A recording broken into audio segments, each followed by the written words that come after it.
Point. I hope you all are doing well. So friends, आज का मेरा topic है ब्लड, और ब्लड को मैंने बहुत ही इजी वे से एक्सप्लेन किया है। आई होप ये वीडियो आपको समझ आ जाएगी।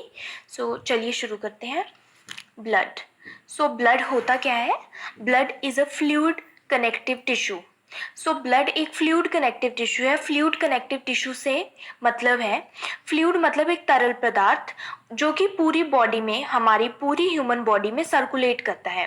सर्कुलेट करने की वजह से ये हमारे टिश्यूज और ऑर्गन्स के साथ कनेक्शन में रहता है, इसलिए इसको बोलते हैं फ्लूइड कनेक्टिव टिश्यू।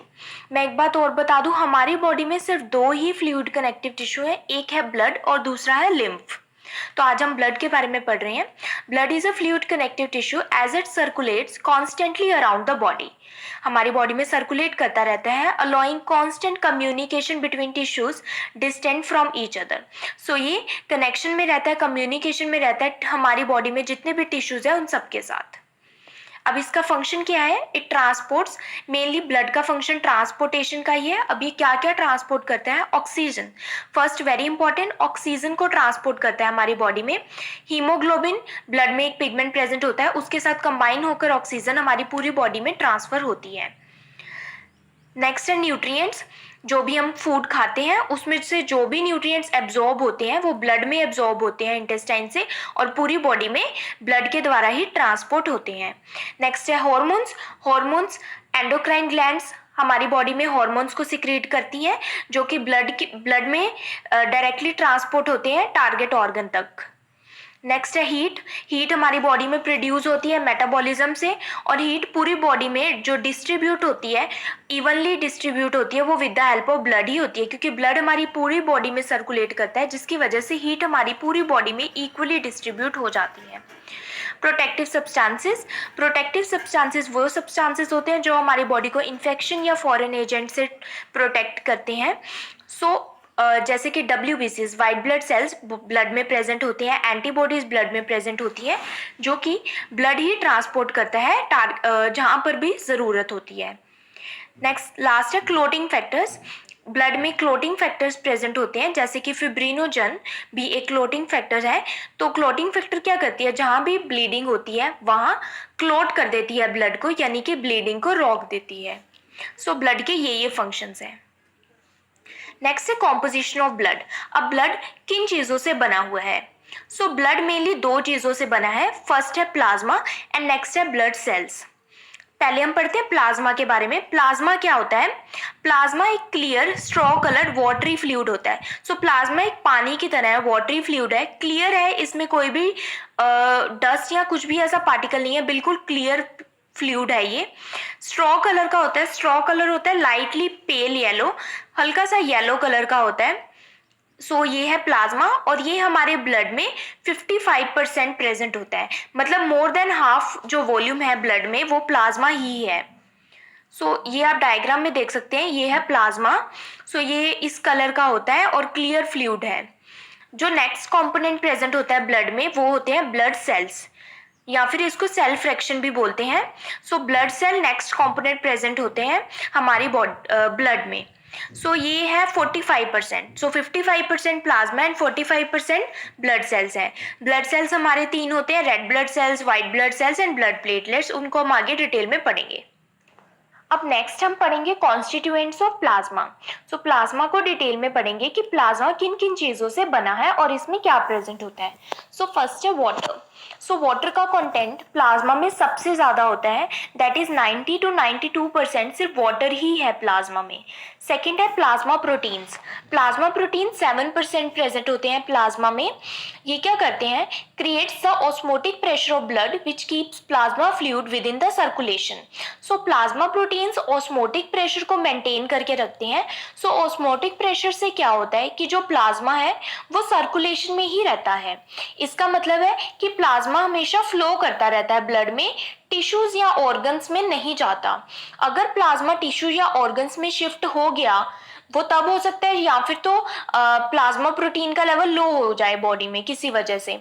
तो अगर प्लाज्मा शिफ्ट हो गया टिश्यूज में तो उससे एडिमा की कंडीशन हो जाती है। एडिमा यानी फ्लूइड एक्यूमुलेट हो जाता है टिश्यूज या ऑर्गन्स में। सो ऑस्मोटिक प्रेशर मेंटेन रखता है प्लाज्मा प्रोटीन और ये प्रिवेंट करता है एडिमा से। Plasma viscosity is due to plasma proteins, mainly albumin, fibrinogen and globulins. और दूसरी बात, प्लाज्मा की जो विस्कोसिटी है, मतलब कि प्लाज्मा का जो गाढ़ापन है वो भी प्लाज्मा प्रोटीन की वजह से ही रहता है। सो प्लाज्मा प्रोटीन प्लाज्मा की विस्कोसिटी को भी मेंटेन करते हैं। और 3 मेन प्लाज्मा प्रोटीन है, that is albumin, fibrinogen and globulins. So जो एल्बुमिन है ये मोस्ट अबंडेंट प्लाज्मा प्रोटीन है, सबसे ज्यादा अमाउंट में जो प्रेजेंट होते हैं ये एल्बुमिन ही प्रेजेंट होते हैं प्लाज्मा प्रोटीन्स। नेक्स्ट है ग्लोबुलिन्स। जो ग्लोबुलिन्स हैं ये इम्यूनिटी में हेल्प करते हैं, डिफेंस में हेल्प करते हैं। फिब्रिनोजन क्लोटिंग में मेनली हेल्प करता है। सो थर्ड है इनऑर्गेनिक सोल्ट्स। प्लाज्मा में इनऑर्गेनिक सोल्ट्स या फिर इलेक्ट्रोलाइट्स प्रेजेंट होते हैं, जैसे कि sodium, potassium, calcium, phosphate, magnesium, chloride and bicarbonate. इन सब का डिफरेंट डिफरेंट फंक्शन है। जैसे कि जो कैल्शियम है ये मसल कॉन्ट्रैक्शन में हेल्प करता है। सोडियम एंड कैल्शियम दोनों ट्रांसमिशन ऑफ नर्व इम्पल्स में हेल्प करते हैं। सो इन सब का डिफरेंट डिफरेंट फंक्शन है। जैसे कि बाइकार्बोनेट आयन ये एसिड बेस में हेल्प करता है। नेक्स्ट है न्यूट्रिएंट्स। जो भी न्यूट्रिएंट्स हम खाते हैं, डाइजेशन से जो भी न्यूट्रिएंट्स आते हैं, जैसे कि glucose, amino acid, fatty acids और ग्लिसरॉल, ये सब एब्जॉर्ब हो जाते हैं एलिमेंट्री ट्रैक से, मीन्स हमारे इंटेस्टाइन से एब्जॉर्ब होकर ये ब्लड में चले जाते हैं। और ब्लड में मेनली प्लाज्मा में ये प्रेजेंट होते हैं और ये प्लाज्मा से ही अपने टारगेट टिश्यूज तक जाते हैं। देन है वेस्ट प्रोडक्ट्स। जो भी यूरिया, क्रेटिनिन और यूरिक एसिड, ये सब वेस्ट प्रोडक्ट हैं प्रोटीन मेटाबॉलिज्म के। ये ब्लड से किडनीज तक जाते हैं फॉर एक्सक्रीशन और वहां से ही एक्सक्रीट आउट हो जाते हैं। तो ये ब्लड में प्लाज्मा में ही प्रेजेंट होते हैं। और कार्बन डाइऑक्साइड भी एक वेस्ट प्रोडक्ट है जो कि ब्लड में ट्रांसपोर्ट होकर लंग्स तक जाता है और लंग्स से फिर वो बाहर हमारे सांस के द्वारा एक्सक्रीट हो जाता है। नेक्स्ट है हॉर्मोन्स। हॉर्मोन्स प्लाज्मा में प्रेजेंट होते हैं। Hormones in the blood is transported to their target tissues and organs. और प्लाज्मा के द्वारा ही हॉर्मोन्स हमारे टारगेट टिश्यूज और ऑर्गन्स तक ये पहुंच जाते हैं। नेक्स्ट है, अब हमने पढ़ा प्लाज्मा में क्या क्या प्रेजेंट होता है। नेक्स्ट है सेल्यूलर कंटेंट ऑफ ब्लड, मतलब कि हमारे ब्लड सेल्स। सो ब्लड सेल्स 3 टाइप्स के होते हैं। फर्स्ट है red blood sales, second white blood cells and third platelets, जिनको ब्लड प्लेटलेट्स बोलते हैं। तो रेड ब्लड सेल्स का सेकंड नेम है एरिथ्रोसाइट्स। ये मोस्टली जो हमारा ब्लड सेल्स है वो रेड ब्लड सेल्स ही होते हैं। 99% आरबीसीज जो है ब्लड सेल्स में सबसे ज्यादा प्रेजेंट होते हैं। नेक्स्ट है वाइट ब्लड सेल्स, डब्ल्यूबीसीज, जिनको बोलते हैं ल्यूकोसाइट्स। एंड थर्ड है ब्लड प्लेटलेट्स और थ्रोम्बोसाइट्स।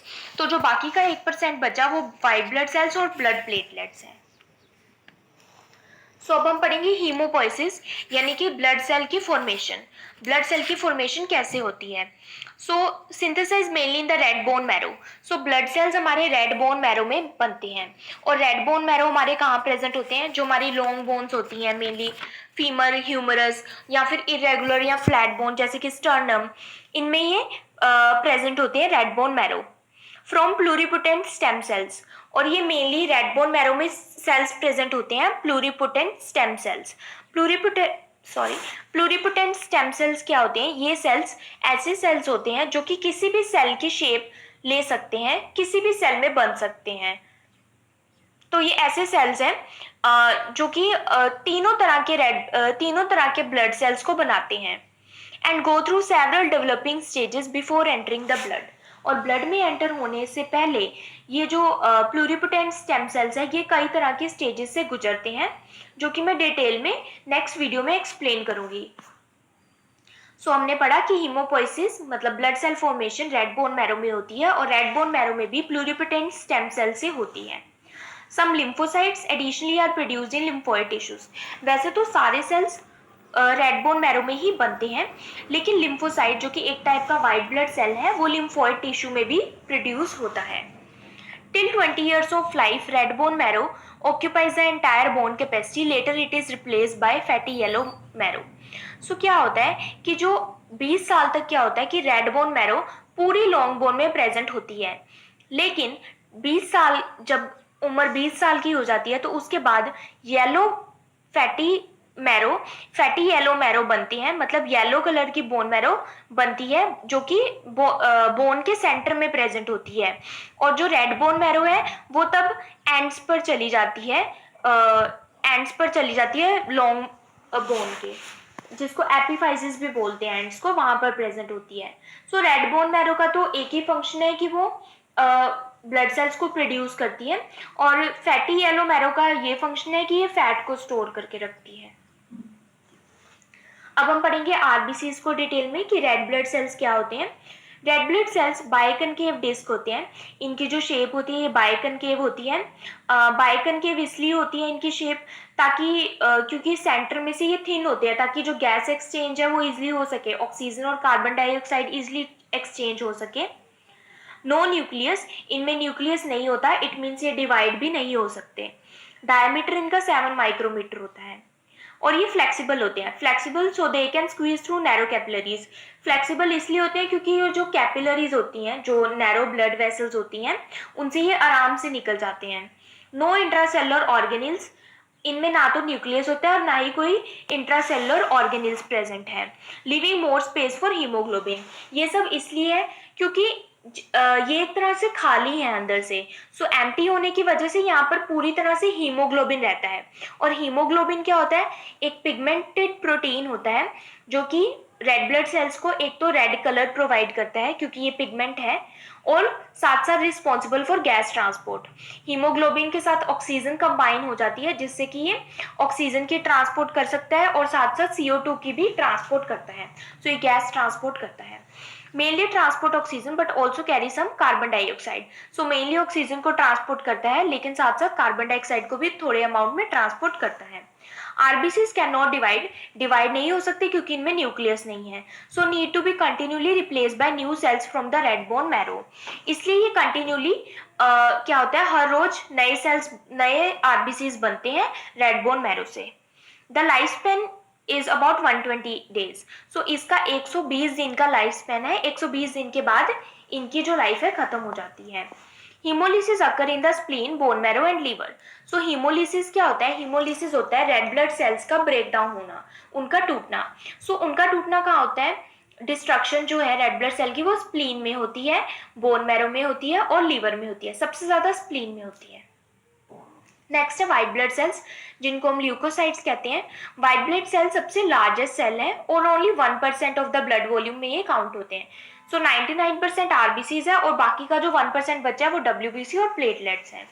इसका जो इंपॉर्टेंट फंक्शन है व्हाइट ब्लड सेल्स का, ये है डिफेंस और इम्यूनिटी में। जैसे कोई भी फॉरेन एंटीजन या फॉरेन पार्टिकल हमारी बॉडी में एंटर हो गया, सो उससे हमें प्रिवेंट करते हैं, मीन्स हमें इन्फेक्शन से प्रिवेंट करते हैं, और ये हमारा इम्यूनिटी बनाते हैं व्हाइट ब्लड सेल्स, जो हमारी रोग प्रतिरोधक क्षमता है, रोगों से लड़ने की क्षमता है। They contain nuclei and some have granules in their cytoplasm. So इसके अंदर न्यूक्लियाई होता है ल्यूकोसाइट्स के अंदर, और कुछ में ग्रेन्यूल्स प्रेजेंट होते हैं साइटोप्लाज्म में। ग्रेन्यूल्स होते हैं एक सीड लाइक स्ट्रक्चर होते हैं, जैसे दाने कहते हैं जिनको हम हिंदी में। कुछ WBCs में ग्रेन्यूल्स प्रेजेंट होते हैं। सो ग्रेन्यूल्स प्रेजेंट होने की वजह से ये दो में डिवाइड है, एक है ग्रेन्यूलोसाइट और दूसरा है ए ग्रेन्यूलोसाइट्स। तो दो टाइप के होते हैं। ग्रेन्यूलोसाइट्स वो होते हैं जिनमें ग्रेन्यूल्स प्रेजेंट होते हैं, और ए ग्रेन्यूलोसाइट विदाउट ग्रेन्यूल्स होते हैं। सो ग्रेन्यूलोसाइट जिनमें प्रेजेंट होते हैं उनको बोलते हैं न्यूट्रोफिल्स, इओसिनोफिल्स एंड बेसोफिल्स। सो इनका नाम डिपेंड है डाई के ऊपर। सो डाइज जो कलर ये जो डाई को एब्जॉर्ब करते हैं उसके अकॉर्डिंग इनका कलर पड़ा है, इनका नेम पड़ा है न्यूट्रोफिल्स, इओसिनोफिल्स एंड बेसोफिल्स। और ए ग्रेन्युलोसाइट जिनमें ग्रेन्यूल्स नहीं होते, ये दो टाइप के होते हैं, मोनोसाइट्स एंड लिम्फोसाइट्स। नेक्स्ट है ब्लड प्लेटलेट्स, जिनको थ्रोम्बोसाइट्स भी कहते हैं। ब्लड प्लेटलेट्स वेरी स्मॉल होते हैं, सबसे स्मॉल डिस्क है तीनों सेल्स में से, 2 to 4 माइक्रोमीटर इन डायमीटर होते हैं। इनके पास भी न्यूक्लियस नहीं होता, they have no nucleus. Their cytoplasm is packed with granules that contain blood clotting factors.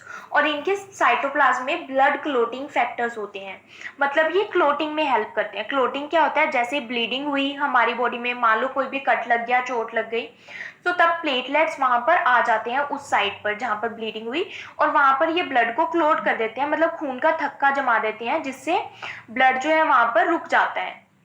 And causes haemostasis, और हीमोस्टेसिस क्या होता है, सिजेशन ऑफ ब्लीडिंग, मतलब वहां पर ब्लीडिंग रुक जाती है। इसका जो लाइफ स्पेन होता है वो 8 से 11 दिन का होता है। सो ये था ऑल अबाउट द ब्लड में क्या प्रेजेंट होता है, उनके क्या फंक्शंस हैं। आई होप ये वीडियो आपको समझ आई होगी एंड प्लीज़ अगर ये वीडियो आपको समझ आए so please like subscribe and share my channel. Thank you for watching and please do support women empowerment.